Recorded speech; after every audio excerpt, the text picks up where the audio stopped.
Una telecamera termica che rileva il calore emesso da un corpo umano dentro una casa disabitata, tra l'erba alta di un campo, dentro una pineta. È una delle 18 telecamere che il comune di San Michele al Tagliamento ha deciso di installare sul territorio, con precedenza a Bibione, dove continuano gli episodi di scarico abusivo di rifiuti nei quartieri di vacanza, oggi deserti.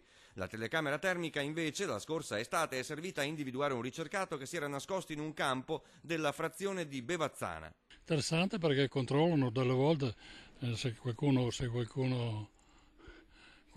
manigoldo che sono in giro. Credo che sia le telecamere a fermare le male grazie, forse qualche presenza in più. Il diavolo è arrivato anche nei paesi più piccoli, non solo nelle grandi città. Quindi più telecamere ci sono di sorveglianza, meglio è. La pensa così anche il primo cittadino. La giunta investirà 230.000 euro per i nuovi occhi elettronici. San Michele in estate passa da 12.000 a 150.000 abitanti. Punteremo ancora di più su mezzi tecnologici e con l'attività investigativa, perché solo la prevenzione riesce a far diminuire questi fenomeni.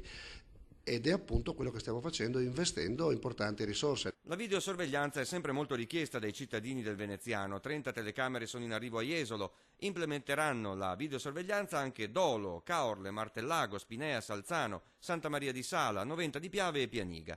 In altri comuni della provincia è invece boom di assicurazioni collettive contro furti e scassi. 10 euro a famiglia è il premio concordato con i municipi. Apripista fu Concordia Sagittaria. A Fossalta di Piave la polizza è in vigore da 5 anni, così è stato fatto di recente a Musile.